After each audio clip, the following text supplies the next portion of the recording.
on the Thin Green Line, episode 2. We have Paul Rella, and Paul Rella's on our show because he's a prepper. And Paul and I go way back before prepping, although I think I've always been kind of a prepper. The first time we met, I was gnawing on something wild and, that's something you probably would prep for the future. Right. Paul and I worked together too. I was a game warden and he was a trooper, and we worked in the same area. Paul migrated from city life, not really city life, but migrated to the mountains. They were calling him, so he came to the mountains and was a trooper up there in northern Coas County. And he's got right into this prepping stuff and being self-sufficient, basically, is what it is, isn't it, Paul? More than prepping or being able to survive long-term without the needs of others, really. Right. Just trying to be ahead of the curve. One thing law enforcement's taught me is can happen to me, can happen to my family. There's no protective bubble around us. I think most people go through life thinking that it always happens to somebody else, or it's going to happen to somebody else in another country, or whatever it is. And I think being in law enforcement, you realize that, you know what, it can happen to me. There's nothing protecting me, and there's nobody going to protect me except my friends.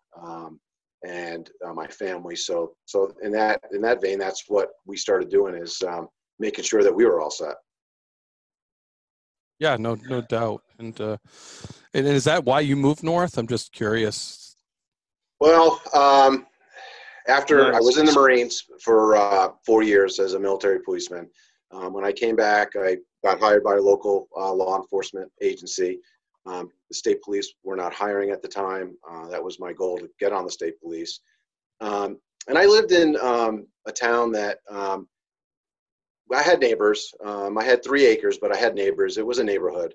And I was always been interested in raising farm animals. And in high school, I raised showbirds and chickens, ducks. I had an incubator.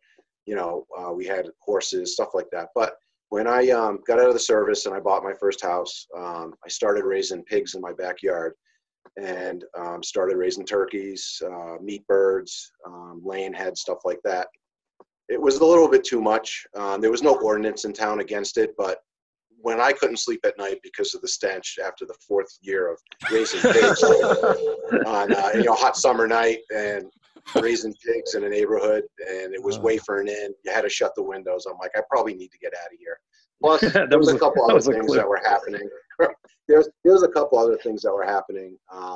The town that I was in, just started growing at an unprecedented rate. We got a Walmart, we got a Market Basket, we got Home Depot was coming in. I think most people love that. Fried chicken. What's that? Most people like that when that happens. So I had been a big fan of the North Country. I'd been coming up here snowmobiling. I liked the fact that it was really rural. I liked the fact that there wasn't a Dunkin' Donuts in town. I liked the fact that, it was old mom and pop stuff. And when I did eventually get hired by the state police, I told them I wanted to come all the way up to Pittsburgh or, Coas County. And that's exactly where they sent me, settled in Columbia. And I was able to buy pretty much old farmland. And my interest when I came up here was farming, basically, being a police officer and being a gentleman farmer. Because I like raising my own meat. My wife had a big garden, canned a lot of stuff. At the time that I came up here, I wasn't a hunter. It wasn't until I met you and a couple of the other guys that I work with that I got into the chase, which is a lot more exciting than going out to a pig pen and shooting your pig. So, it was great to be up here with you guys that had done this all along, and you guys taught me a lot when it came to that. Yeah, and look at the back wall now, man. You're doing good. Yeah, right. Yeah. Right. I got into it. Back there.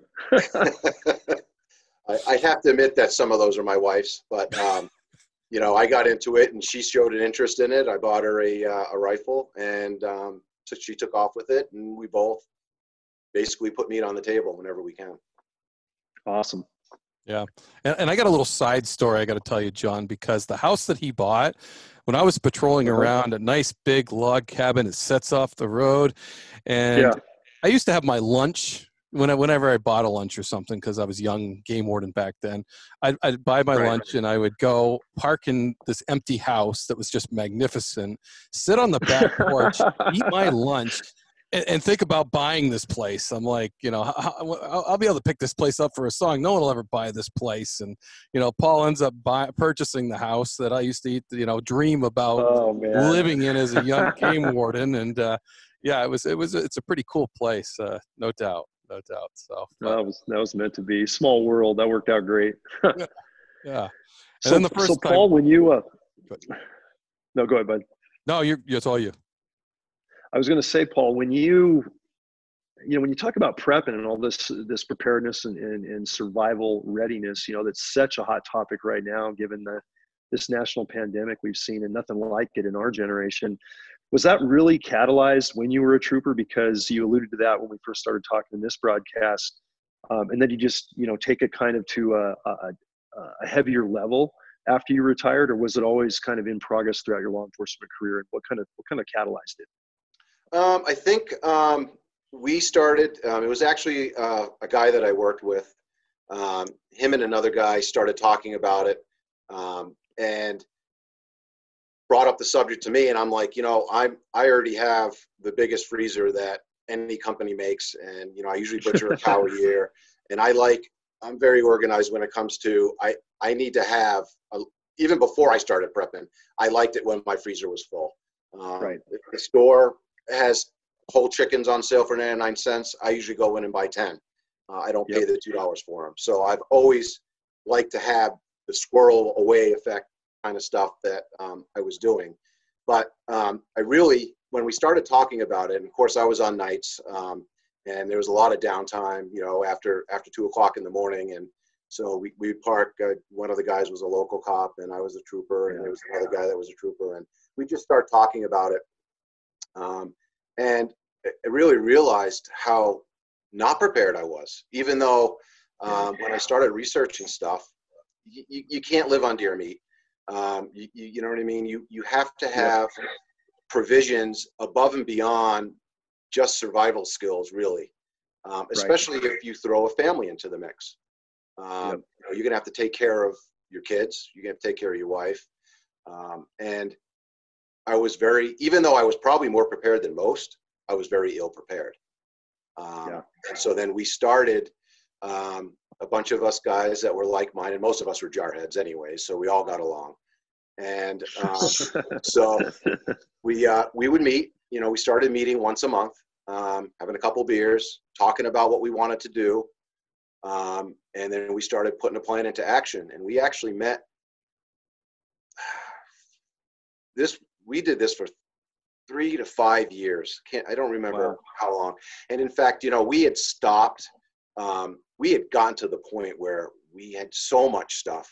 We had enough stuff that we could take a break, and maybe focus on some other things.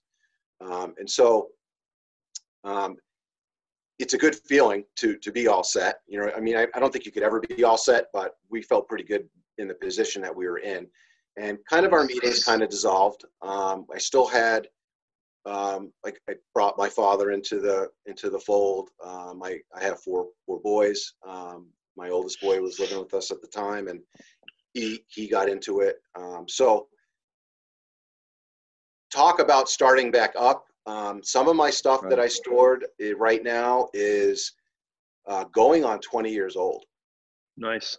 The stuff that I was interested in storing wasn't the 5-year stuff. A lot of the 5-year stuff you can do without. I was interested in storing stuff that lasted 20 to 30 years. There you go. Nice. So that's basically what we focused on. We would actually take notes, and we would, assign something to one guy, assign something to another guy. They'd go research it. We'd have another meeting, and then we'd put that into action. A lot of our meetings, we packed food for 2 hours. Everyone helped. You know what I mean? You bought what you wanted, and that's how we got it done. And over the time, over the years, stuff adds up. Yeah, that's great. So you guys were on it way in the early days before so much of our, especially North American US public found themselves completely under-equipped when COVID-19 broke out. And now we're seeing this backlash of guys like you, guys like Wayne and I, got military first responders or survivalists, just in general on that thin green line front across the board. Everyone's picking our brains now on, well, what is your loadout look, your bug out bag for the day? What are your long-term stores of food? What are your survival implements if you lose power or you lose gas?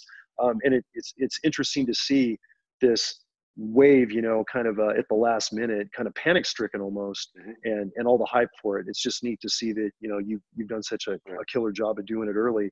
When you talk about food storage, Wayne and I got into this when we first co-hosted a Warden's Watch a while ago. And it was actually just when COVID-19 was starting up, before we knew the magnitude. It's one thing to have all that food, like you said, a freezer full of deer meat, all these other, non-perishables, but storing them and sealing them properly for freezer storage to extend life and things like that is critical. What do you use, as far as vacuum sealing, the new Food Saver system, or do you have any recommendations? We share some notes on that. There's all kinds of different ways that you can do it. Some people save 2-liter soda bottles and dry them out, and they fill it with rice and they cap it so there's no air in it. That'll store rice for a while. We opted to go for a little bit more expensive route that would last longer and would basically impervious to mice. We could bury these things in strategic locations. So basically what we did was one of the guys that was part of our group is really great on researching this stuff, and had the patience to do it and brought it to the table, brought it to the fold. So we purchased Mylar Bags, which is very common in this kind of thing. I mean, people use Mylar Bags all the time, but what we did, I think we did a little extra of a step. So we got the product that we wanted that would last the longest. We got what they call oxygen tabs that suck all the oxygen out of the bag, and that's very important too. Those aren't cheap either. So we would pack the food into 5-gallon bags and put the oxygen tab in it, and then you seal it with an iron. You get all the air out of it. You try to seal, you seal it with the iron. And then we went the extra step, and a lot of people will just store those bags on shelves and stuff. We put them all in sealable, food grade hard plastic buckets, 5-gallon buckets. That when you put the top on, it seals. It's airtight, watertight. You can bury them. It doesn't leak. Even if it did leak, it probably wouldn't get in them Mylar bags. The biggest thing is the rodent problem. So that's what we did for all of our dry goods, and it worked out really well. Nice. Yeah, kind of double redundancy, and the longevity of that's incredible. Right. Well, what we were thinking of was this. Now, let's say you have 150 buckets. I don't really want to keep all of them at my house. I want them in different locations in case my house burns down. Right. My house burns down, I have no food. Not everybody can, afford to get a bunker built. You know what I mean? Sure. So the buckets, they can be stored in other places. You could bury them in locations. You can put them in, throw them in your barn. Mice are not getting in it. You could just have them spread out, which I thought was important because I didn't want everything in one spot. Nice. And I'm assuming, Paul, that you buried some somewhere in strategic locations, because you always grin when you say that. Maybe. Maybe. Well, I swear it's my last bucket. Well, you know what they say, guys, 2 is 1, 1 is none. So you gotta have some redundancy out there, Paul, like you said. And yeah, I think what Wayne's getting at is how many secret, bunker little bury holes do we have? I'll admit to a few in both my old in a couple of states, my previous state and my new state of Montana. There's a few. So because that's the key. That's that's the key people are missing right now is if your house is taken over in a worst case scenario, whatever that looks like, or it burns down, right? Or you lose it to a natural disaster, something like that. Where most of us, me included, keep the bulk of our survival supplies for that magical number of at least 30 days. In this day and age, I hope people are doing it for 90 days plus. And that's kind of what we've been, Wayne and I have been pushing since this thing started. But a majority of us do keep everything at home or close to the home. Mm-hmm. And you bring up a great point of preparing for the, the worst case scenario where, you basically have to live out of a bug out bag in a hidden food Right. store. And it's important for us listeners to know that. I appreciate you bringing it up. Right.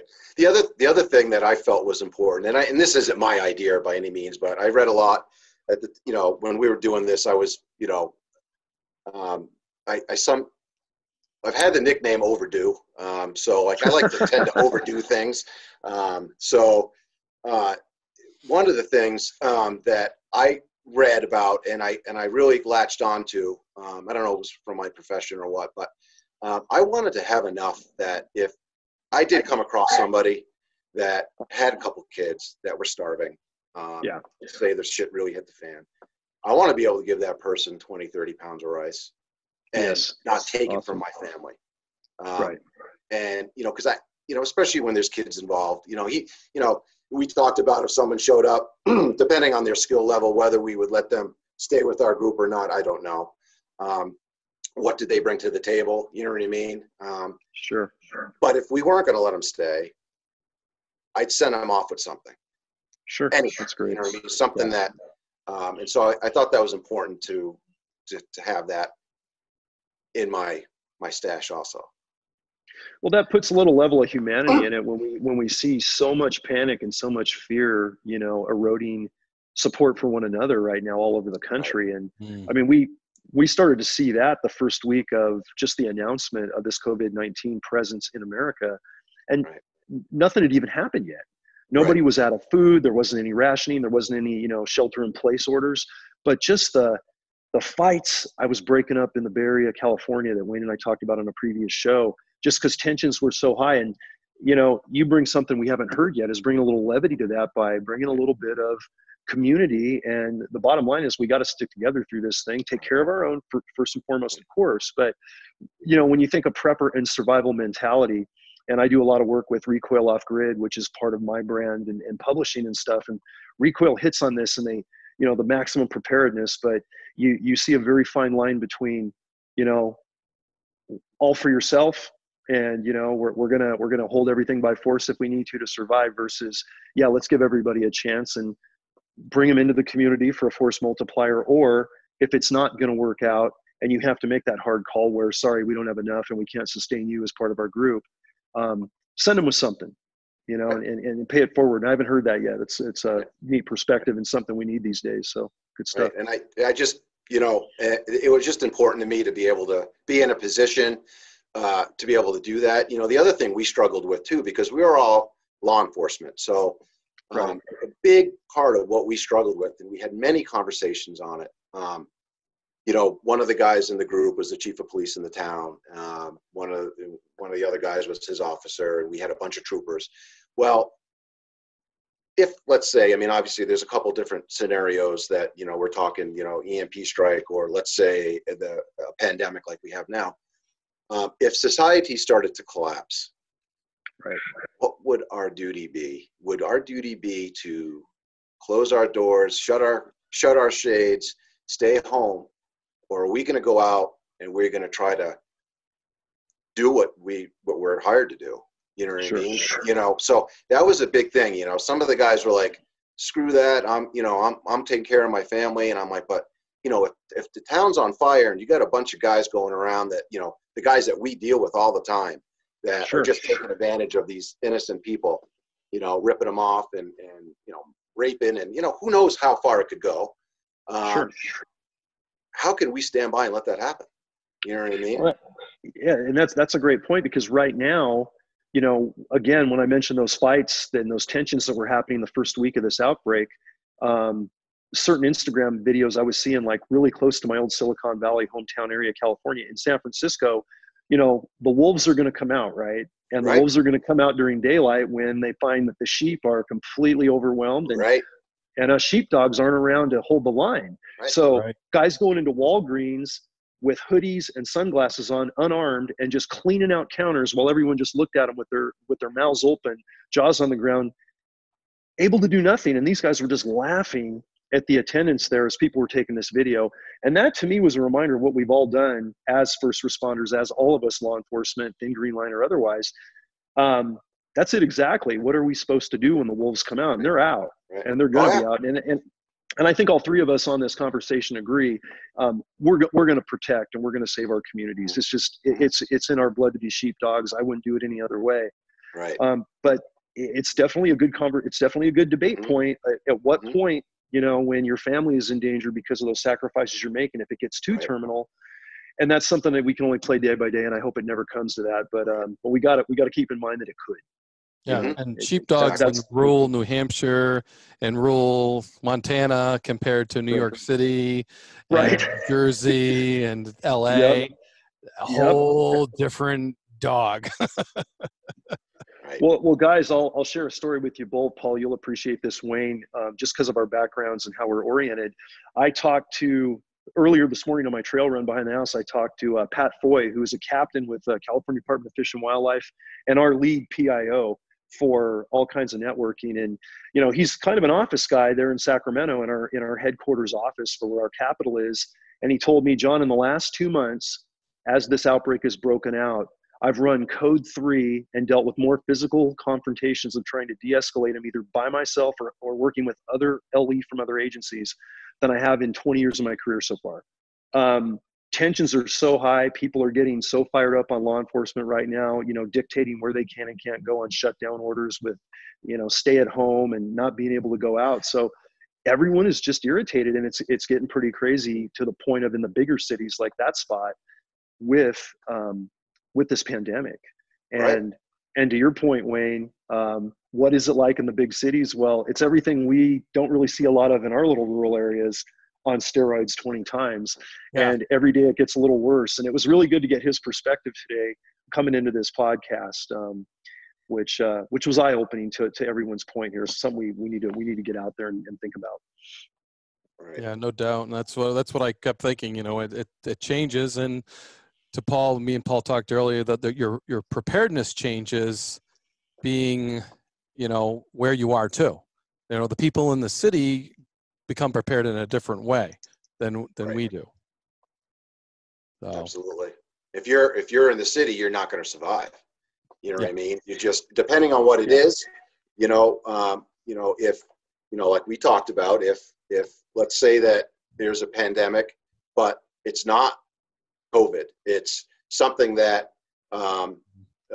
is like the plague that, you know, 60 to 70% of anybody who gets it dies. Yep. If that's the case, truck drivers aren't going to work. Right. The people at the supermarket are not going to be there. You know, they're not going to be checking you out. So the stores are going to be cleaned out in 2 weeks. And, you know, then what? Then what for the people in the cities? You know what I mean? They have a week supply of food at their house, if that. You'll see the you know, in that type of scenario, obviously, I think we could all agree that society, law would all be broken down into nothing. It would be riots, it would be killings, it would be survival of the fittest, and that's no place you want to be. So we always said that, you know, when I was talking to Wayne, not we always said, but none of us were in that position. We did have a couple guys family members that lived in populated areas.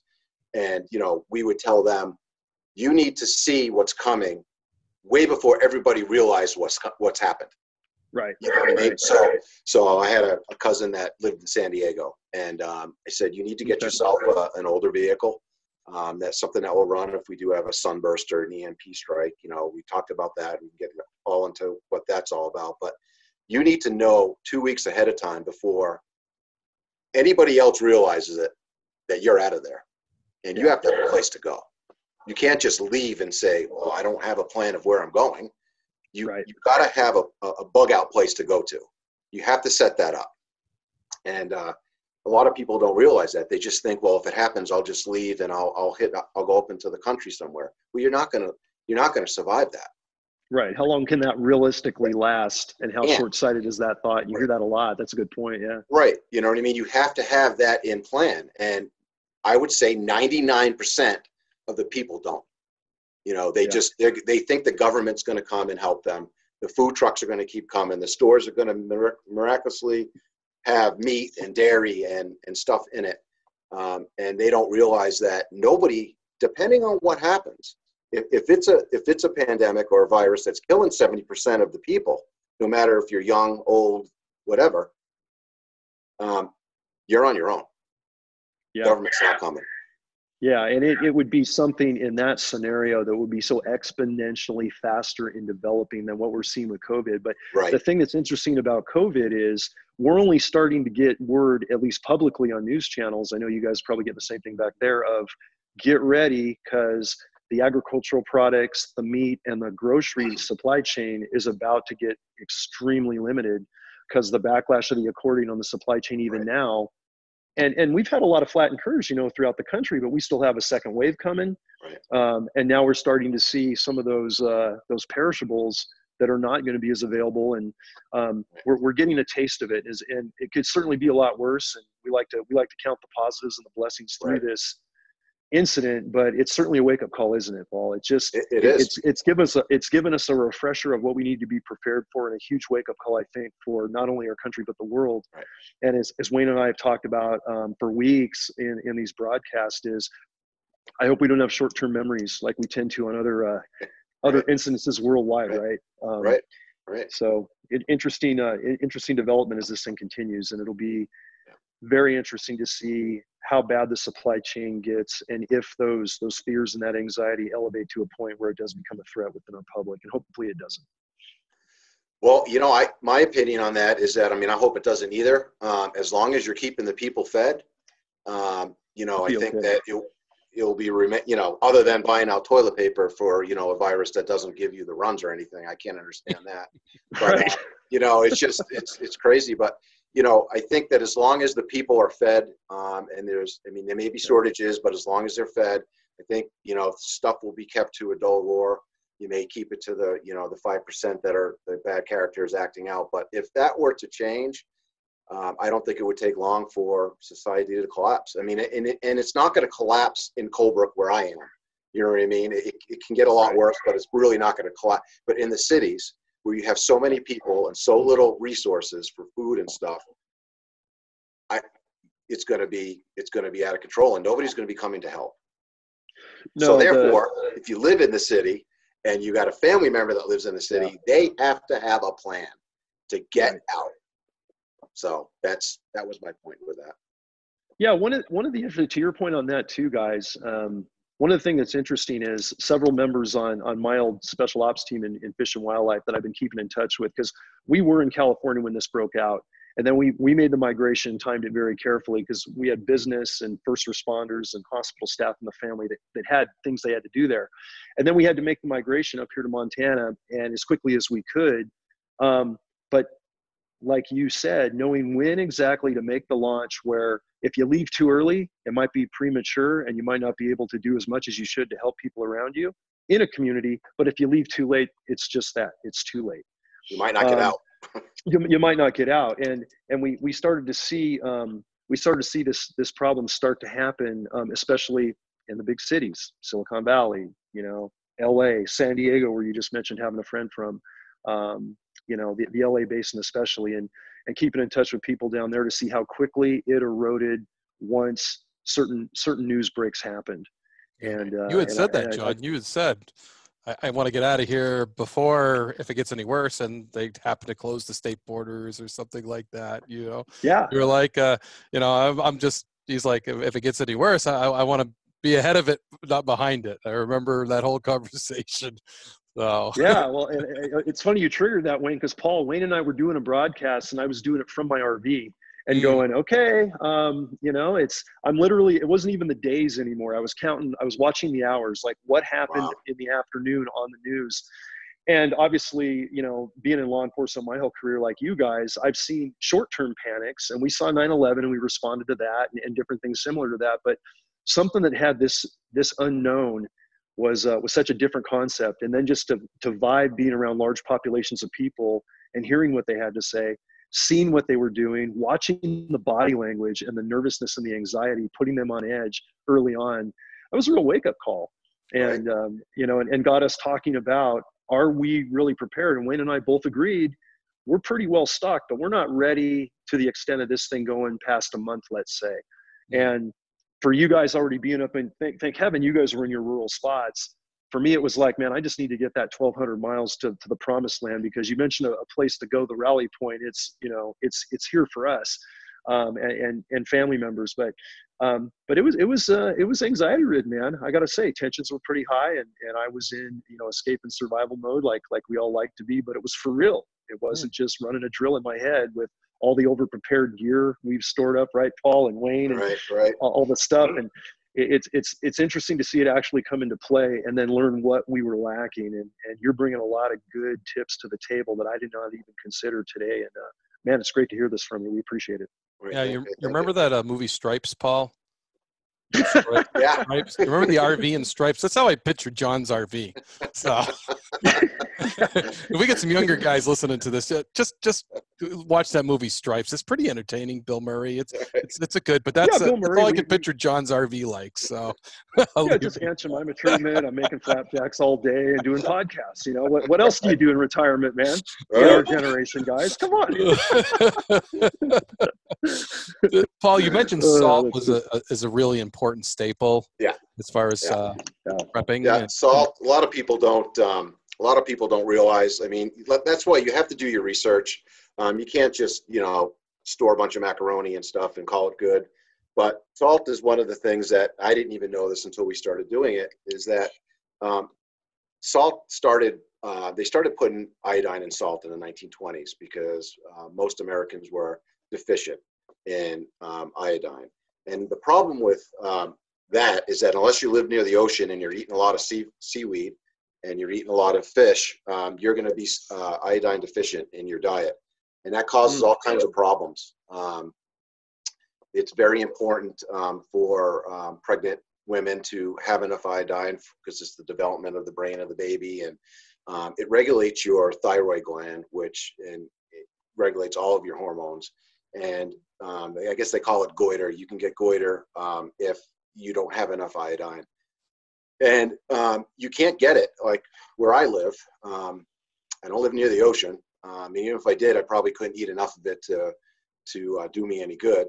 So you have to store iodized salt, you know, and you have to store a lot of it, because we went one step further with, okay, what if there was a EMP strike and we lost our electricity? Well, one of the things, and we talked about this, Wayne, was one of the things that we did was we want to have a couple hundred canning jars on hand, because I have a freezer that's full, and I'm going to now have to start canning my meat. In addition to that, I want to salt some of my meat too. You know what I mean? So I want to have enough salt for that, make some jerky or do whatever. So you have to have the plan to do that. I probably would can most of it. But as far as the salt goes, I can't get that around here. There's no salt caves. There's no salt mines. You need to have that. You need to buy the stuff that's iodized. You can go online and you can look at what happens to you if you don't have any. And it's not iodized salt being something we don't often think about for long-term preparedness, but it's a huge issue, and amounts that are a lot more than I even thought about. Can you talk a little bit about that, and what recommendation you would make for our listeners for how much iodized salt they should store for a situation beyond what we're experiencing in, say, COVID, and what's the amount and for how long? Well, salt's one of those things that you can store indefinitely as long as it doesn't get wet. And as we talked about, it doesn't go bad. It doesn't, it's an indefinite item. So there is a breakdown of how much per person you're going to need per year and all that stuff. And I didn't go by that. I just kept buying it and I kept storing it. And, you know, and what we talked about, and I don't know if you know, you need the iodized salt because you can get something called goiter if you do not have iodine in your daily diet, and it's really found in nothing other than you know, some fish. There's a small amount of it in other foods, but not enough for a human being to not get sick. So it's just very important that you add that people add that to their food supply and actually use it. You know, when you salt your food, and you have to look, some salt is not iodized. So you have to make sure when you're storing the stuff and packing it, you're buying the iodized salt. Gotcha. And you were saying a couple 100 pounds is a good bet if you can get that much. That'll give you some longevity through pretty much any crisis. Right. That's what we figured. Like I said, I probably stored a little bit more than I needed, but I did that with just about everything, only because I don't know, makes you feel better. Have more than you need.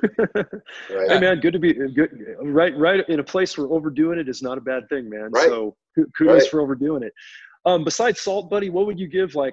I want to stay back at the salt thing, because I think back to the Roman days, salt was like a currency, and someday could be a currency again too. Yes. That's kind of interesting that salt was a currency in the Roman times, and possibly if a currency ever went and salt was that important again, might be a currency. Maybe you're stashing gold away, Paul. Right. Yeah. And Wayne, to that point, trade value, just when things like cash systems are gone, ATMs and electronic payment is gone, we're going back to the Stone Age, and we're going to be bartering for goods that we need, right? Absolutely. So that's a huge point. Good one. Yeah. There's a guy in a few towns just over from us who's started a Facebook like trading site. So bartering type thing, instead of money, and it's taken off like astronomically during this thing. So there's no exchange of money. People need this, they don't need that, and they've been exchanging, and that's taken off really quite well in the North Conway area. So that's kind of neat thing. We're going back. We're going backwards. We're going back to our roots. So which might not be a bad thing. No, yeah, I agree. I don't think it is a bad thing. I think that we guys have been so far from our roots of relying on ourselves. And Paul, what you bring to the table today of that preparedness and having a plan and thinking ahead when survival is a day to day. When we're not in urban centers where we have Amazon, one button shopping and things show up at the door, and we don't hunt, we don't gather, we're not conservationists. I mean, we are the lost percentage of real hunters and gatherers and actually surviving on what Mother Nature offers us and not manipulating technology. There's so few of us left, I think. And to the point of this whole discussion, that's a very good point, guys, in that we don't think about this enough, and we don't do it enough, and we should actually. This is a perfect point in time to do it. Right. I think this is a huge reset for a lot of people, and for our country, that we need to do things differently. We can't rely on faraway places for the stuff that we need. I think it's just a reset, and hopefully we've learned from it and we don't forget about it in a year. And on levels far beyond survival, you just hit it on the head, Paul, when you said relying on goods from other places that we can't do in-house. Right. And I know, without getting too political on this thing, this has been a big issue with the COVID-19 outbreak of how reliant we are with, a foreign power, not only from the standpoint of the origin of the virus, but everything from our debt to our, inexpensive supply chain. It is a wake-up call. And I hope we don't forget, we see some changes globally on all these subjects, not just how we're prepared to survive the backlash when it doesn't work. Right. So, Paul, top 10 things to have to prepare? Well, obviously food is one of them. You gotta have enough food. You gotta be able to eat. And how do you think, how long for food? What we should prepare for? You said a year, 2 years, 3 years. I know you overdo it, so I'll cut it in half. I know. My opinion is a minimum of 3 years that you do not have to leave your house. Okay. Wow. Okay. That's a lot of food, isn't it? Yeah, and that's worst case scenario where there is there is a pandemic that if you have any contact with anybody, you're probably going to catch it and you're going to die. Yeah, so you're truly isolated. Yeah, sealed right off. I mean, an EMP strike, that's a totally different thing. If we're knocked back 500 years, you're going to be able to have community. You're going to be able to, once you weed out the bad apples, you're going to be able to set up, the good people will come together. That will be a totally different response. I mean, you got a lot of different scenarios, but food, very important. we obviously firearms and ammunition was another top priority that we had on our list. We went so far. We had about 4 families that were gonna, if depending on what happened, obviously if there's a pandemic, then there's certain part of quarantine until we know that we're good, that we could come together. Obviously, if it's an EMP strike, we could come together right away because there's no chance of catching something.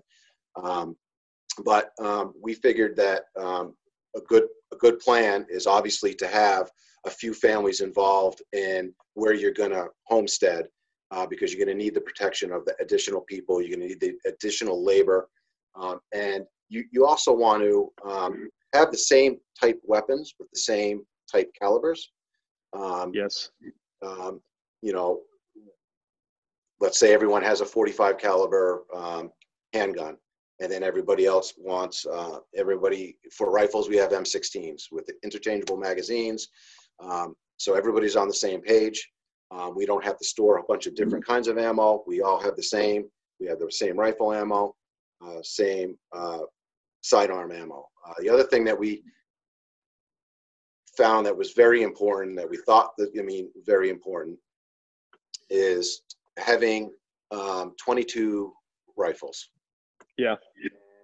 First of all, the ammo is very cheap, and you can store thousands and thousands and thousands and thousands of rounds of 22 ammo.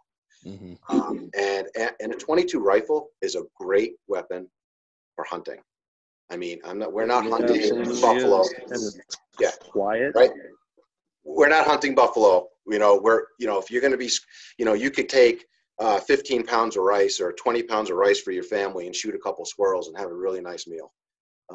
So you're not going to be shooting a squirrel with a 30-06 or your M16. So, and a 22 is good for all sorts of stuff. And not only that, worst case scenario, I wouldn't want to get shot with a 22. It can be used for personal defense too. 22s are devastating to the head.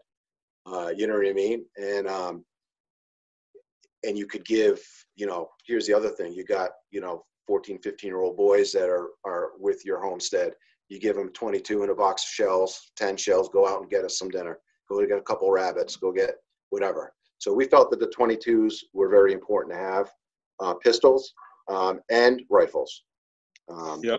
Whether they're bolt action or whatever, bolt action probably would be the best, more accurate. But we decided on that. So ammunition.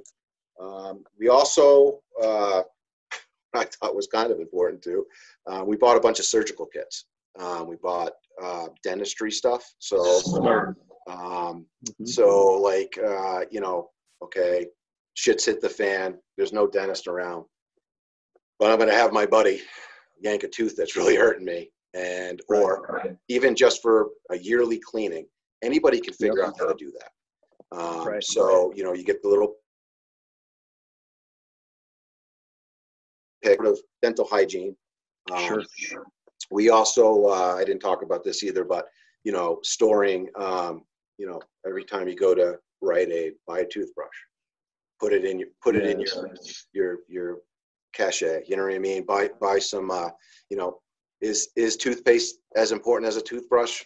I don't know. I think the toothbrush is more important, but,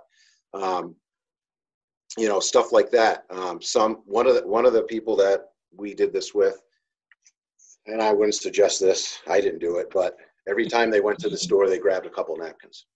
If they went to Dunkin' Donuts, they grabbed a couple napkins. And the amount of toilet paper, napkins, whatever you want to use it for, that this guy had, you wouldn't believe it. You wouldn't believe it, and it was all free. Because I'll take that. So, and that, we're talking over a period of 5 years, let's say 3 to 5 years that we did this. Sure. And, his stuff, he had huge amount of paper products. That's a convenience thing, because if worst case scenario, if you got to go wipe your ass with leaves, that's what you do. You know what I mean? But as far as a convenience issue, that's really nice. The other thing that people should think about, I didn't have this issue, but I had 4 boys, but one of the guys in the group had girls. So he started stocking up on sanitary napkins, just makes life better. You know what I mean? Once, I mean, I wouldn't say stock up on those before you have enough food, but once you get to the threshold that you have enough food and your ammo is pretty set, you can start going after the coffee, right? You start getting the coffee that you want to start storing, maybe some tea bags. You want to start doing some of the stuff that's going to make life just a little bit easier, but not necessary.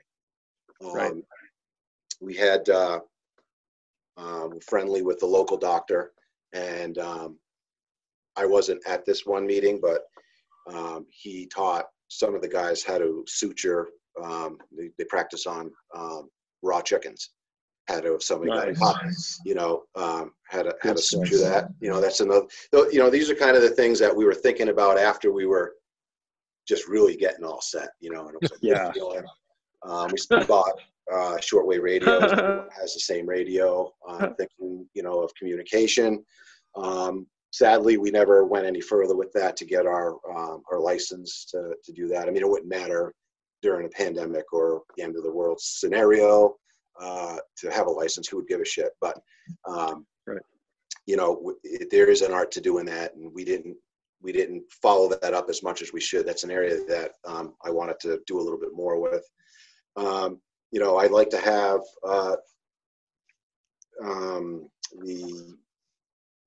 well, this is another thing about overdoing. I collect knives, and you know, and I know you're a knife guy, John, because I listened to your podcast today with Wayne. I know you're making knives, so I'll have one of them soon. But I think we'll set you can't have enough. You can't have enough knives. It's so true, especially in this scenario. Yep. You can't have enough knives, even if it's a fact that, you know, people showing up, they don't have a knife, so you give them one. And so I have a lot of knives that I probably, being my age, I probably don't need to even sharpen them. I can just go grab a new one. So. Yep. I know the feeling. I got a box full of. Yeah. and Paul and Wayne, we always grab that low end knife. You know that you get at giveaways, you get at conventions.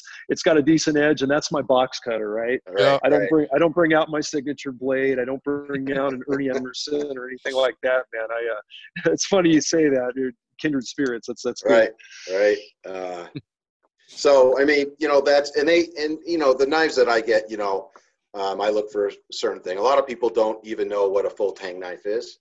And all the knives that I collect or I have are full tang, so they don't break off. I had a knife that broke off halfway when I was a kid. I don't know what I was doing. I was stabbing a log or something, fooling around, and it broke off and it cut my hand. And it wasn't a full tang.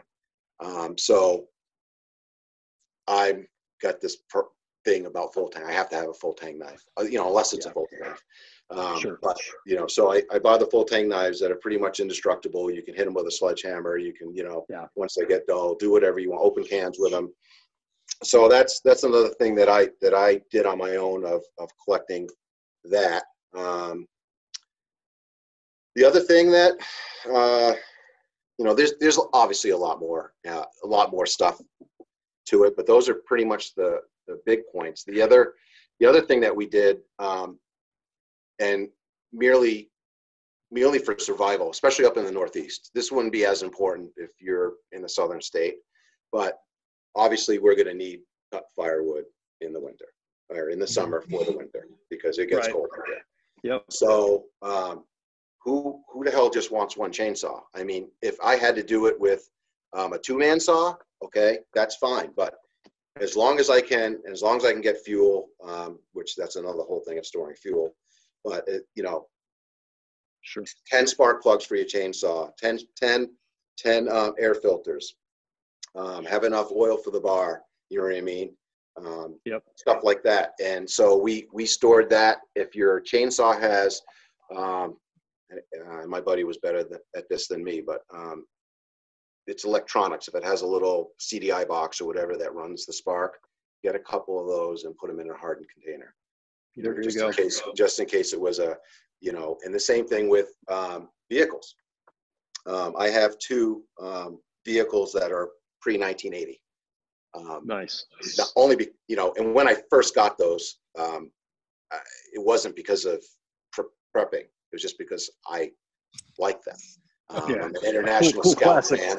I like international scouts, and so I have 2 of those. And if an EMP goes down, we know that all of our new cars are not going to work. Anything with a computer is not going to work. So you want to get distributor caps, you want to get some extra spark plugs, and you want to put them in a hard container also, just so that that vehicle is going to be able to work, especially when at the time that we started doing this, I had a son in college, and he was in Concord, which is 3.5 hours away. So we had a whole plan to get him out of there in case something happened. Right down to, we wanted him to not shelter in place. We wanted him to start heading home, and he was to walk up the south side of the highway, and he had ribbon, and I wanted him to put a ribbon every couple of miles. So in case we went past his location, I didn't want him walking in the road, walk off the road, but on the guardrail, tie a ribbon. So I know that if I see that ribbon going south to get your ass, that I've gone too far, I need to turn around and look for you.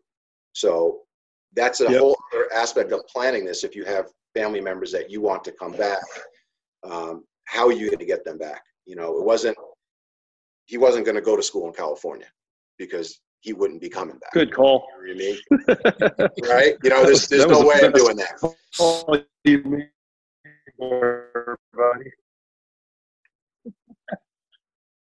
Yeah. Point.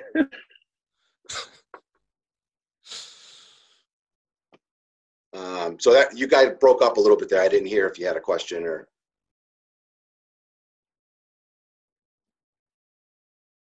Yeah, I think. I was just starting to stop for people to think about, because I think we all could tune that list up a little bit, even those of us that think we're.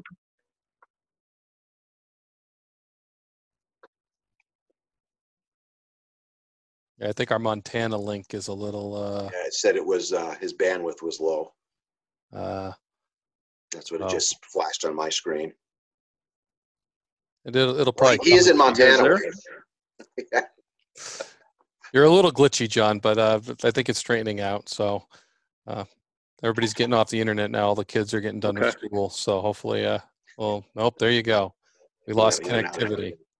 No, I'll be right back, guys. I'm just checking my internet, and it looks looks good. Okay. Here we go. It's everything in between. That's what I've found out. Yeah. Okay. That today, but interesting. So so we do that. I'd like to kind of go over bug out bags, and you certainly can jump in, John.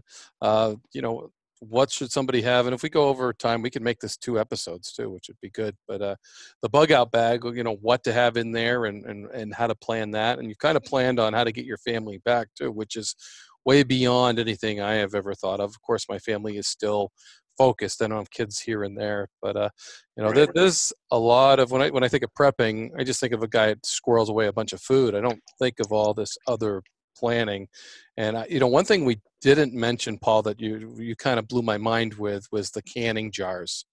So we went through this whole scenario, John, that he asked me. He's like, "You got a freezer just like I do, full of meat," and I'm like, "Yep." And he's like, "Well, so when the power goes out, what's going to happen?" And I said, "Well, the generator kicks on and it keeps the freezer cool because I got that wired in." He's like, "Yeah, when you run out of fuel for your generator, what are you going to do?" And I'm like, yeah, I'm going to throw all that. Yeah, that truth. That. Yep. So I'll let you take it from there, Paul, because you told me what to do from there, and I just had never thought of it. Right. So you should have in your stash a couple hundred cans. Canning jars with they do sell reusable lids. We have tried those. They're okay, or you could just buy a couple thousand lids if you want. You know what I mean? Because when you can something, you use the lid once. You can use the jar again, but you can't use the lid again. Right. Okay? So it doesn't make a proper seal. They did start making resealable lids. And we have used those, but I think the metal ones are better. Just use them once, throw them away. So let's just say that does happen. You're going to need to store that food, and in the future too. So let's say that happens, and the electricity is just not coming back on. whatever you're going to be shooting, whatever you're going to be killing, whatever, you know, if you can, you know, get a cow and you're going to butcher the cow, how are you going to preserve that? You're going to want to can it. You're going to be forced to can everything so that for long, to get through the winter months or whatever. So having the canning jar is very important. We even talked about, and it wasn't an issue for me because I already had one, but what convenience again, because you could always go outside and make a fire and put the pot on the fire and do, but if you have an electric stove, get rid of it and get a gas stove and get a bigger gas tank, and make sure that you have your gas company fill that several times a year so it's always pretty much topped off. So because just for the convenience of boiling, I mean, if anyone's ever canned stuff, having a gas stove is some handy instead of doing it over a fire. And your gas stove's going to work. Even if your igniter doesn't work, you can light it with a match. So really no moving parts to that. So that's another thing. Get rid of your electric range and get a gas stove. You know, eventually that's going to run out, but for the, you know, let's say this is going to happen, the country's going to be down for a year or two. If you have a big enough tank, you're going to have your stove for a year or two. You know what I mean? So I thought that not necessary. Like I said, you can make a fire outside and put a pot over it, but how convenient would it be not to have to do that? Right. So important to have canning jars. And it's also important too that you know how to can. Don't just think I'm going to can when it happens. You're not going to be able to get on the internet and figure it out. So have some books, try it out. We had one of the guys in our group, one of his assignment was to start canning chicken and turkey. And so he'd bring his canned chicken and turkey to a meeting, and it was okay. You know what I mean? And it lasted. And, you know, so it's different than canning vegetables. So you just got to know how to do that. Don't wait for the last minute to have the material to do that. You know, put together a 3-ring binder with how do I can meat? How do I can chicken? You know, because I think the chicken is different. You have to do it longer. Have all that stuff that you can just pull it out and don't have it on your laptop. Yeah. Right. Have it stuff. You know, a 3-ring binder isn't going to run out of electricity. So I would say that's pretty important too, to have that on hand, because if something happens, you're not going to be able to get canning jars. Right. You might be able to go to the store and clean them out, but everybody else might have the same idea too, just like with this toilet paper. Yeah. Or right now, yeast, you know, making bread and stuff. I have friends that bake their own bread and they can't find yeast anywhere. And when they find it, it's 5 times the price that they normally pay. So it's a pretty expensive back. So they haven't had yeast in Colebrook since this happened, and the yeast that they did have was pizza dough yeast, which is different. It's different than bread yeast.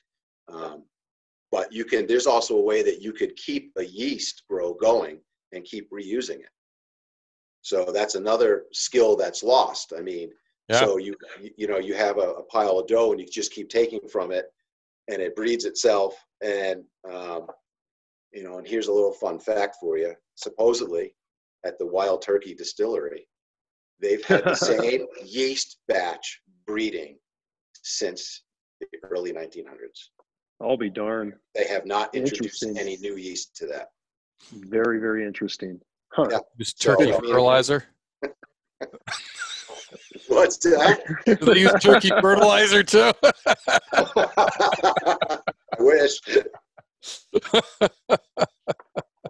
You know, the other thing that we stored too, or that I did, we went and bought a whole bunch of real cheap half gallons of whiskey. Nice. Cases of it. And we figured that would be a great barter tool, because if you have somebody that's been dry for 4 or 5 months and they have a box of ammo I want, or they have something that I want, let's say a water pump or something that I need, a bottle of whiskey might go a long way. It might go more than a bucket of rice. Big time. But it's nice to have both. The other thing I didn't mention either was wherever you're going to homestead or stage or whatever, you have to have a water source. Right. Your pump's not going to work. You got to plan on your pump not working. The the best case scenario is if you have a dug well that is a really good dug well. You know, Yep. obviously you can go if you're on a river, that's another situation too. But most people don't live on rivers, so you know, or bodies of water. So having a nice and that's something that you could even do yourself if need be. You might be able to dig your own in a case scenario, but you should have that in place because it's so important. Have it in place as part of your prep. Don't wait for something to happen to say, okay, well, now where are we going to get our water? Even walking down the road to somebody else's well isn't gonna fly for the long term. So you know, it might be a little expensive, might cost you a couple $1,000s, but if you have a property that you guys know that you're going to be going to, whatever, make sure that that has a well that you can lower a bucket in and get some water that's clean. Yep. Yeah, or a hand pump. That's the other thing I was thinking. Right. You know, Yep. you could Hand just pump. take that, pull your pump out and slide the hand pump in and Right, use right. that, because that would Right. be handy. But You never know how much water you go through. You go to a camp that doesn't have running water. Yeah. It's a freaking eye opener. Right. Or dry, you know, what you consume dry camp. And the same thing when I built up here in Montana, we have a great well, a kind of an underground lake of excellent water at about 165 feet, but everything was on electric power to pump that well to the cabin in the main house. So we did the 1,000-gallon propane tank, the generator backup, you know, the Generac tank that I could turn on and off. It didn't have to stay on all the time, but it could pump water. And if we absolutely had to, we could probably put a sump way down there, but we didn't have that, you know, and my dad and all the relatives on the whole property, and they've been settled here for 30 years, and the whole 9 yards is kind of the family sanctuary for a problem like we're experiencing now. And I thought, wow, this is going to be interesting in 30 days when no one's got any juice to get all this great water we have just under the surface. Right. And it's something to think about that I did not think about until we made the big move. And people are hitting me up with questions on that same system now. So for our listeners out there and our viewers, pay heed to it, because even in the most rural spots, it can be very, very tough to get water, and obviously in the urban centers as well. Yeah, and clean water. I mean, it's got to be clean. Mm-hmm. Right. To key point for sure. So you might need a sanitizer or something, you know, a little water pump that cleans it, or a clean water source. Right. So same as animals, food, water, shelter, fundamentals, basics. Right. You know, they do. Right. And then we add all those amenities onto it after. Right. So. Right. You know, basically, you get your food, you get your ammo all set, you know, and then you can start worrying about, like I said, some of the other stuff. I mean, I failed to mention water, so I just brought that up. But, you know, that's, I guess, a person could live, 30 days without food, but only 3 days without water. So that's high priority. And, you know, the other thing that we started, you know, stocking up on, you know, some of the niceties too is, you know, bleach. We started stocking up on gallons of bleach. We started stocking up on gallons. They don't come in gallons, but they come in lesser amounts. But lamp oil, you know, how nice is it to have lamp oil? Because batteries aren't going to last forever. Right. So we, you know, and lamp oil, believe it or not, I don't know, Wayne, if you ever tried to buy lamp oil in the North Country, it's extremely difficult to find. Never have. So it just is. I don't know. You know, so every time I went down to Gorham or whatever, went to Walmart, I'd buy them out. I started going to a lot of yard sales and buying the old Deeds lanterns, stuff like that. Just to have a light source when it's dark, you know. So we got tons of those things, and got the fuel to use them, you know, because they're useless without the fuel. So you know, that's another thing that we started storing. Like I said, got cases and cases of cheap whiskey. I noticed that there was a few missing from one of the kids during high school, during his senior year. I'm sure he bartered that.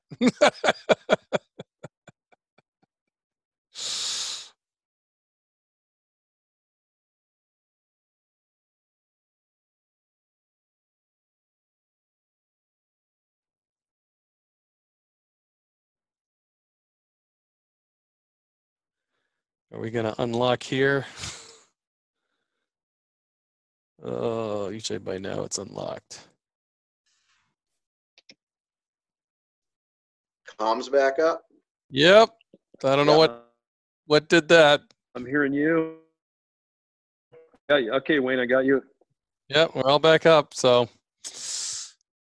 internet connection. Yeah, well, it doesn't help. Like I said, it is an absolute blizzard at my house right now. So maybe I got a little bit of, you know, it's winter is just hanging on.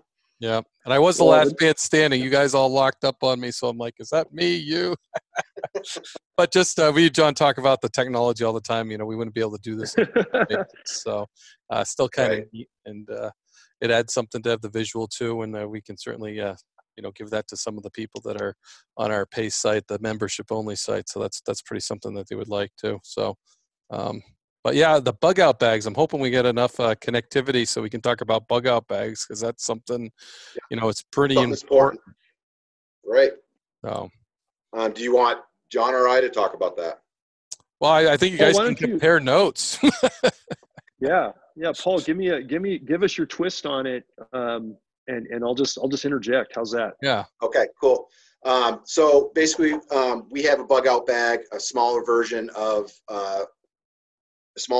in each vehicle. So if something were to happen, let's say you're coming back from work or Concord and sun flash, EMP, something happens and your vehicle dies, grab your bag. You're going to have a couple days of food in it. You're going to have ammunition, and you're going to have your firearm in it. Okay, well, firearm's not in it.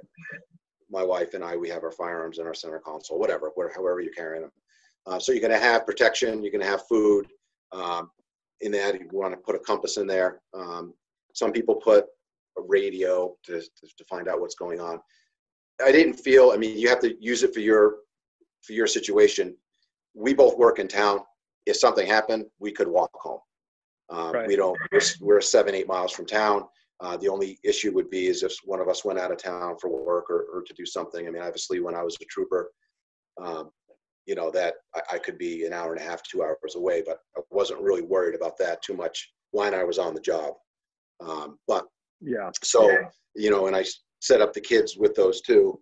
You know, and your bug out bag for your house. Now, obviously, if you're, like we talked about, living in a city and you know that you're going to be ahead of the curve and you're getting the hell out of Dodge and you're going to a determined location. Well, hopefully that predetermined location already has your food stash at it, and all the stuff that you've been prepping and you've been setting that up. You're not going to be able to carry all that stuff with you, but your bug out bag that you're going to throw in your car, you know, you might want to have a tent in it. You might want to have, obviously, rations, MREs, food.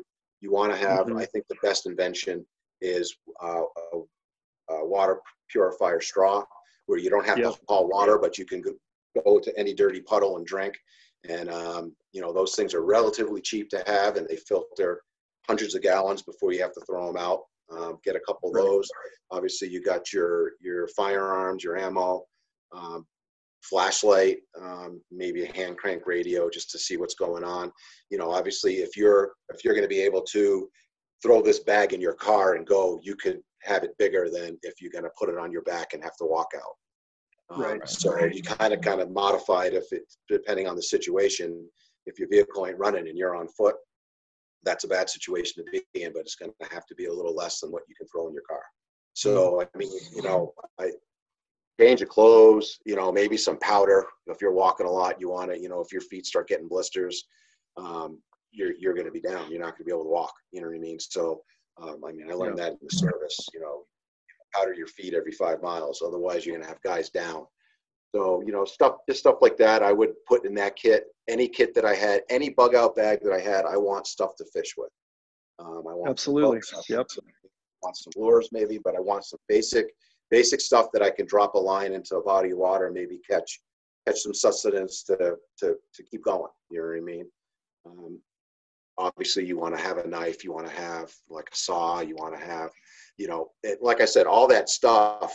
You're going to have to, you know, if you're a 140-pound guy, you might not be able to take as much as, you know, a 220-pound guy. But if you have the basics, food, firearm, your drinking straw so that you can drink water, you know, your flashlight for at night, you know, because maybe you might be traveling at night and sleeping during the day, hunkering down if there's people around, bad guys around, you know what I mean? So you might be traveling at night, you know, obviously you're not going to be using a flashlight to show everybody where you are at, but a flashlight does come in handy case you get injured or something like that. You got to tend to a Right. wound. Whatever. Obviously, a compass. I wouldn't rely on it. I mean, at the time, I didn't rely on GPSs. I use a GPS for hunting now, and I love it. Super reliable, but who knows if the satellites are going to be working, right? Yeah. You know, does an EMP strike take out the satellites? I don't know that information. Probably does. So a hard compass. I always take a hard compass with me, anyways, even when I hunt. I don't rely on as a backup. Yep. Always have my compass. And a lot of times, I'm looking at my GPS. I'm like, there's absolutely no way that's right. I'll take out my compass, and it's right. Because I trust my compass. Done that. Learned. Trust the GPS. I know it doesn't seem right, but it's always right. And a big thing too, and we didn't discuss this at the time, and it wasn't big, but you guys know the big thing in law enforcement now is tourniquets. Big time. And I added that just recently to. I mean, I didn't buy one, but I added that to my list of things to do. I got to get a couple tourniquets. You know, so I mean, that's another huge thing. And you know, you can modify that list to whatever you want, but as long as you have the basics, you know, right, and a plan, you know, gotta have a plan. Yeah, and you have to have the plan prior to it happening. Yeah, because you're right. You can't play catch No. up when you have to use your book bag. What's that moment? But your list is almost identical to one I put several things you mentioned that were really critical and new to the bug out bags, whether it be tourniquets or an Israeli bandage, something to deal with really hard trauma, not a bee sting, you know, not a little cut, but a broken bone, you know, a puncture wound, whether it be a stabbing or, you know, if things do get westerns, so to speak, and it gets that bad, gunshot. Hot bags previously didn't really include that for the layman or the laywoman rather, and it needs to.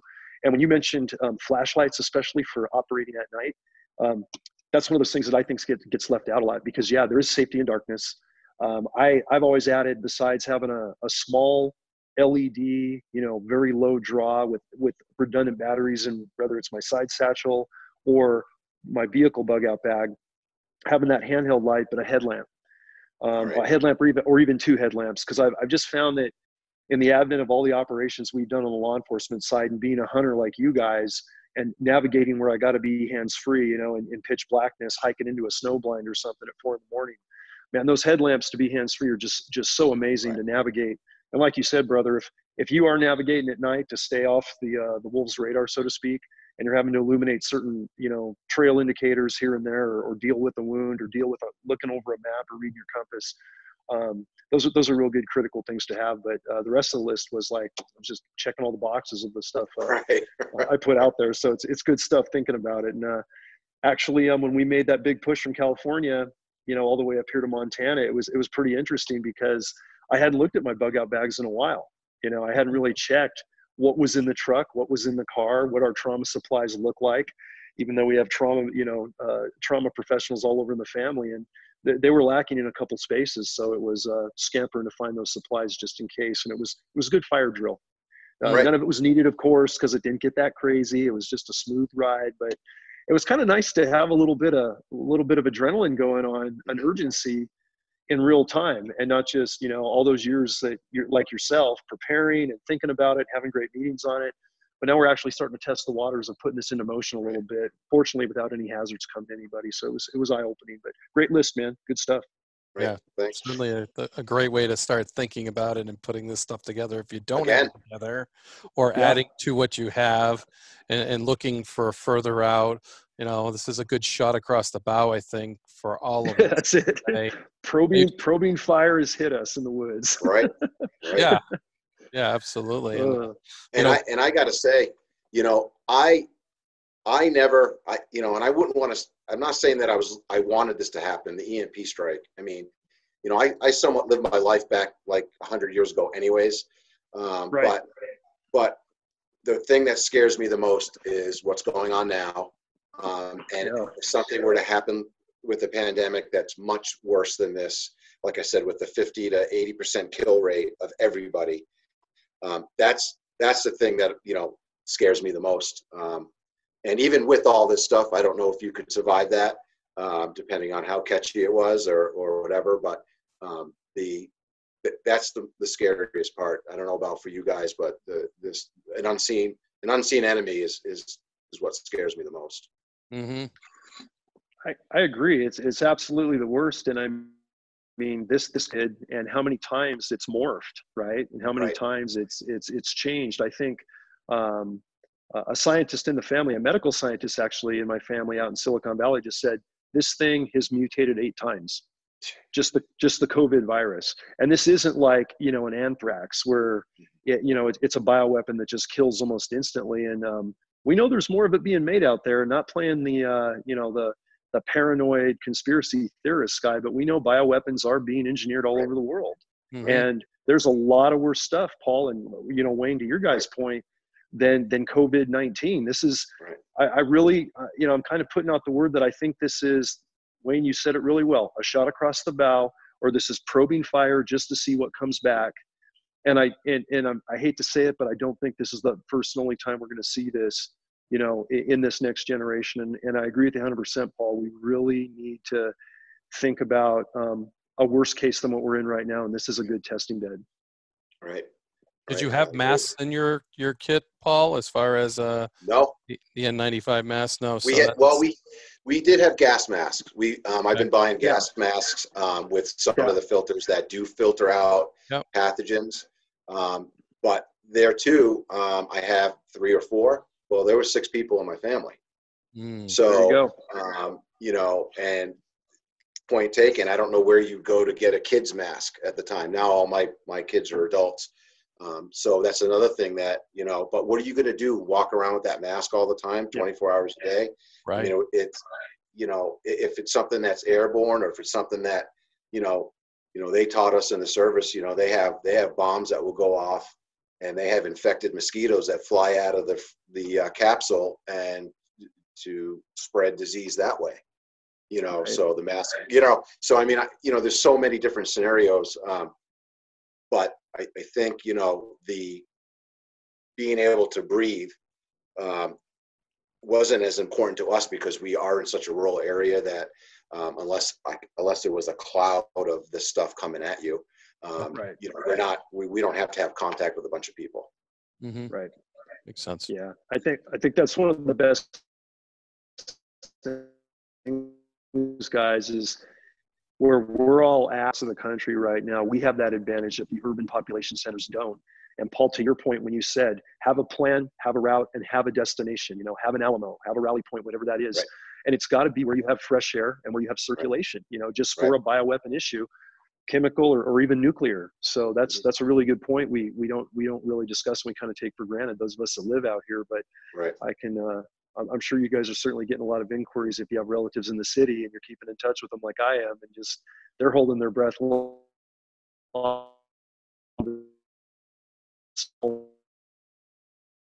or track homes or apartments, and if we're very lucky, we don't have to deal with that. But that's the majority of our population in the country and what they're going to have to face. Right. And the other scary thing is that I think it's something like 90-something% of the food is produced by 2% of the population. And that's a scary scenario there. If something were to happen, to the farmers, and 90% of the food is produced by 2% of the people. Yeah. That's not comforting. Nope, I think it's resurgent in gardens this year, and canning, and I mean, with yeast gone, people are making their own bread. Speaking of farmers, my buddy who's a dairy farmer in New York just sent me pictures of him dumping milk out. And I know he's going to be crying because he he's not getting paid for it, but there's no market right now. So he pulled the plug on the bulk tank and let it run. And knowing Steve, he's going out of his mind because he's like, if I don't get a government handout, it isn't going to last. So those 2% are going to be stressed out because of this, and because we shut down so many things, the schools, the sources that the milk was going to. So I'll have to post those pictures with this podcast, John. It's heartbreaking for me to see that, because you know how hard those dairy farmers work, and any farmer, how hard they work. Right. their Right. product, whether they're tilling their stuff under because they can't sell it, or whether they're pulling the bulk tank because no one's picking it up because there's no market for it right now. Just heartbreaking. So. Yeah, But it absolutely is, and you know that's Middle America, and like you said, Paul, those 2%. But and it's not even, and even beyond the demand, where there is the demand now, there's that supply chain of getting it out to distributors, you know, that's extremely lacking right now. My cousin, and Wayne, you mentioned your buddy, I've got a cousin here in Montana with us right now, but her husband are dairy and hog farmers out in Minnesota. There's a big one out there, and they have all this product. They have all the markets it's got to go to, but all the distribution is just locked up and stopped at the processing plants, the trucking routes. And so they're doing the same thing. You know, they're letting crops that are spoiling go. It's heartbreaking, and they actually have a market they just can't get to. So to your buddy in New York, guys, you know, it's just the same deal. And you think of all the, and Paul, to your point, you think of all the different things that have to be in play together to keep what we take for granted going. There's a lot of moving parts to this right. machine. Mm-hmm. And we've barely dismantled just part of it with this COVID thing, and it's very easy to dismantle more of it. It's not comforting, you know. Right. It wouldn't take much more to dismantle it all the way. It wouldn't, buddy. It wouldn't at all, guys. I agree with that wholeheartedly, and we're feeling it firsthand with, like, Wayne, your buddy that's you know, a dairy farmer in New York, and I got, you know, cousins doing it. Paul, I'm sure you know a lot of folks out there, you know, outside of our line of work in, you know, agriculture production and cattle and livestock and things like that. And, I mean, Middle America suffering the worst, and then the end user just not getting it. It wouldn't take much more, like you're saying, Paul. I don't agree. Right. I agree with that wholeheartedly. Right. No doubt. So, no, thanks, Paul. I really appreciate it. I did tell you could tell the story how we met. I mean, if you still want to do that, I do. I gotta hear this, Paul. Come on, man. I gotta hear this coming into this fresh. So, John, I'm sure you've experienced Wayne's wholehearted laugh all the time, and yeah, I know. I hadn't met him prior to this night. I had come up to the North Country in the beginning of 1998 as a trooper, and I was just, you know, thrown into moose accidents, and, you know, we didn't really have moose in the southern part of the state, you know, these big black beasts, and so I get a call for a moose crash, and so I'm going out to it, and Wayne was on duty also, and he had ended up coming out to the moose crash. He had a trailer on the back of his truck, and he was going to help me out with getting the beast out of the road. And so I'm, you know, hey, how you doing? You know, I was fishing game guy, and, you know, kind of heard of him because of his history and his story, but you know, didn't really know him yet. And so we get this moose onto the trailer, and he's like, follow me. I got to go in the back road or whatever. And so I follow him. We're in, I believe we were in Errol, which is pretty rural. And so we go down this dark dirt road, and he's like, hey, can you hold the flashlight for me? I'm like, sure. So got this big, smelly, hunking carcass thing on the trailer, and he rolls up his sleeves, and he starts cutting at the stomach and the chest, and he's reaching in there with the knife, and I'm just holding the light, and I'm like, and so he's hacking at something, and he goes, and he looks back at me, and he says, go get me a plastic bag in the center console of my truck. So I went in the center console of the truck, I got a plastic bag out. He goes, all right, open it up and hold it open. And he's doing something in there. And he comes out with this steam, because it was cool out that night. It's just this big part. Blood leaking out of it. It's steaming. It's still twitching. And he puts it in the bag. And I said, oh, you're going to bring that to the lab for testing? Or he goes, hell no, I'm going to eat it. And I couldn't believe anyone was going to eat that thing. And I thought he was screwing with me. I'm like, yeah, right. And he's like, no, I'm going to eat it. It's good. And I'm like, yeah, okay. And so anyways, he cleans up, we leave. And it just so happens that I think it was the next night or the night after, one of the other police officers that I had just met was having a birthday party at his camp up in Pittsburgh. I was on duty again. So I stopped in, and lo and behold, Wayne's there. He's off duty, and he's frying up the heart Oh get a yeah, frying party pan, favors. Absolutely. And he's eating it, and it's not even cooked. And I told him he was going to get worms. He goes, "Nah, I do this all the time." There might have been some alcohol involved in that too. Well, brother, you got basically Game Warden 101. You know, you got immersed in our crazy lifestyle on that first stop, and yeah, that was a good one. And then the other part to it, John, is I go to training like weeks later, and there's a bunch of troopers in the training. We're at the police academy, and they're like, "Wayne Saunders," and all these heads turn and look at me. I'm like, "Yeah, right here." And you know, they're like, do you know Paul Rella?" And I'm like, "Yeah, I know Paul Rella. Are you the guy that eats moose heart?" Yeah. Dude, I think I There's saw my you. reputation. You were like Magua in that Last of the Mohicans movie, man. You're just That's crazy. right. Yeah. Wayne, i.e. Magua Sanders. That's right. And circulating all, and Paul. Well, it was always a big joke when I used to go down to training in Concord, because they thought Coos County was the end of the earth. And most of the time it was snowing, because it snows almost every day. And I'd get down to Concord. They'd be mowing their lawns like this time of year already. And my cruiser would be covered with salt. And they're like, "Oh, what did you leave yesterday morning to come down here?" So they were fascinated with the different kind of lifestyle, because it is a different lifestyle. It is. Yeah. So, of course, that story about Wayne and the moose heart it was great. So everybody remembered it. And yeah, no doubt. Well, good first meeting, man. I'm glad I finally get to know the legend, man. Wayne said a lot of good things about you, and appreciate meeting you, at least digitally. And sometime when all this pandemic mess settles down and I make it over to the East Coast to see Wayne, I hope to visit with you, man. It's absolutely. We got to hang out. Absolutely. Let's do John, it. Thanks. Yeah. Good to know you, man. It's been a pleasure. I really appreciate you coming on. Thanks for sharing, Paul, because it's vital information for everybody, and you know, somebody's going to benefit from this podcast. There's no doubt in my mind.